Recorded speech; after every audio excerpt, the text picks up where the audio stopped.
नमस्कार साथियों, आप सभी का बहुत बहुत स्वागत है। मेरा नाम योगेश्वर है और आज की जो हमारी वीडियो है इसमें हम बात करेंगे क्लैट के बारे में, जो कि कॉमन लॉ एडमिशन टेस्ट होता है आपका। उसकी आप प्रिपरेशन कैसे कर सकते हैं, कौन कौन इसकी प्रिपरेशन कर सकता है, उसके बारे में देखेंगे। अब सबसे पहली चीज़ है कि आप मान लीजिए यदि आप 12th अपीयरिंग हैं या 12th कर चुके हैं और लॉ यदि आप करना चाहते हैं तो इंडिया के बेस्ट कॉलेजेस से यदि आपको लॉ करनी है, चाहे वह NLSIU बेंगलोर हो, दूसरे जितने भी इम्पोर्टेंट और टॉप के NLUs हैं, उन सब से LLB करने के लिए आपको क्लैट देना पड़ेगा। जितने भी बच्चे 12th अपीयरिंग हैं और 12th कर चुके हैं वो इस एग्ज़ाम को दे सकते हैं। अगली चीज़ है, इसके अंदर एक सवाल ये भी पूछते हैं लोग कि क्या क्लैट के अंदर कोई अपर एज लिमिट है? तो अपर एज लिमिट कोई नहीं है, लेकिन आप 12th अपीयरिंग या 12th के अंदर होने चाहिए। अगला है, क्या इसके अंदर किसी स्ट्रीम की ज़रूरत है? यानी कि यदि हमें क्लैट देना है तो क्या मेरे को किसी पर्टिकुलर स्ट्रीम से होने की ज़रूरत है? तो याद रखना है कि स्ट्रीम इसके अंदर आपकी कोई भी हो सकती है। एनी स्ट्रीम, यानी कि किसी भी स्ट्रीम का जो स्टूडेंट है वो इसमें अप्लाई कर सकता है। साइंस हो, नॉन साइंस हो, यानी कि medical, non medical, arts with math, without math, कोई फ़र्क नहीं पड़ता। ठीक है, सभी बच्चे इसके लिए एलिजिबल हैं।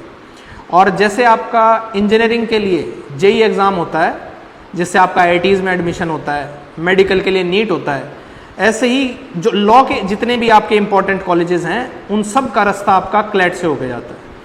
अब क्लैट की जो प्रिपरेशन है वो आप कैसे कर सकते हैं, इसका एग्ज़ाम पैटर्न क्या है, कब होता है, उसे देखते हैं।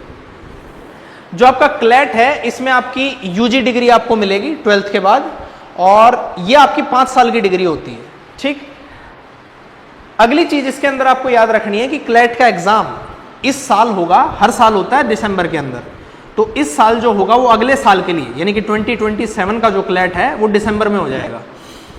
फिर उसी के हिसाब से आपके कितने मार्क्स आते हैं, क्या परसेंटाइल बन रही है आपकी, उससे फिर आपका डिसाइड होगा कि आपको कौन सा कॉलेज मिलेगा, कौन सा नहीं।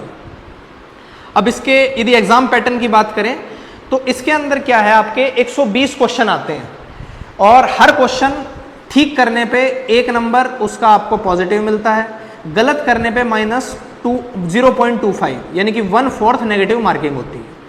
अब पेपर के अंदर आता क्या क्या है, तो आपकी 20% इसके अंदर इंग्लिश है। अगला है फिर करंट अफेयर और GK, जो है आपकी 25%। इसमें आप मेजॉरिटी मानिए कि करंट अफेयर ही होते हैं। नेक्स्ट आपकी आती है लीगल रीजनिंग। अब ये नाम देख के नहीं डरना है, लीगल रीजनिंग है, सिर्फ नाम लीगल रीजनिंग है, असल में मेन चीज है कॉम्प्रिहेंशन। असल में आपका पूरा का पूरा जो क्लैट है वो कॉम्प्रिहेंशन का ही है। कितना आप उसको पढ़ के अडेप्ट करके उससे आंसर निकाल सकते हैं। सारा पेपर ही पैराग्राफ बेस्ड है, तो उसके अंदर आपको बिल्कुल नहीं डरना है कि आपके पास आर्ट्स है, लीगल आपने पढ़ा है, पॉलिटिकल साइंस पढ़ी है, नहीं पढ़ी है, कुछ फर्क नहीं पड़ता। कोई भी बच्चा इसकी प्रिपरेशन कर सकता है। अगली चीज फिर आती है लॉजिकल रीजनिंग और लास्ट में आती है क्वांट। क्वांट कुछ नहीं है, क्वांटिटेटिव एप्टीट्यूड, यानी कि मैथ ही है और बेसिक मैथ है। कोई आपका 11th 12th का मैथ नहीं है, जो आपका 10th तक का मैथ है वही है। प्रॉफिट लॉस किस्म के जो सवाल होते हैं वही आते हैं इसमें। अब अगली चीज आपको इसके अंदर याद रखनी है कि ये जो आपका पेपर होता है, ये मैंने बताया कि सारा का सारा पेपर है कॉम्प्रिहेंशन बेस्ड, यानी कि कितनी अच्छी आपकी रीडिंग एबिलिटी है और कितना अच्छा आप उस पैराग्राफ को पढ़ के उससे आंसर निकाल सकते हैं। तो जिस भी बच्चे को इसकी तैयारी करनी हो, जो भी इसकी प्रिपरेशन करना चाहता है, 12th अपीयरिंग है, 12th कर चुका है, हर वो बच्चा दे सकता है।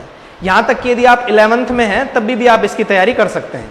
11th से ही बच्चे इसकी तैयारी करना शुरू कर देते हैं, क्योंकि क्लैट जो है वो इंडिया का one of the toughest exams में से माना जाता है और अच्छे से जो तैयारी करते हैं बच्चे, उन्हीं का फिर टॉप कॉलेजेस में एडमिशन होता है। ठीक, इसके अलावा जो क्लैट का कोर्स है वो हम भी शुरू करने जा रहे हैं।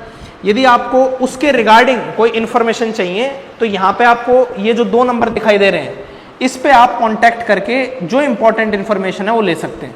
दोनों तरीके से कोर्स अवेलेबल कराया जाएगा आपको, ऑनलाइन भी और ऑफलाइन भी। ठीक, इसी के साथ साथ आज की जो हमारी वीडियो है इसी में इतना ही। यदि आपका कोई भी डाउट है तो आप हमारे को कमेंट छोड़ सकते हैं, उसका जवाब हम आपको कमेंट्स में देंगे।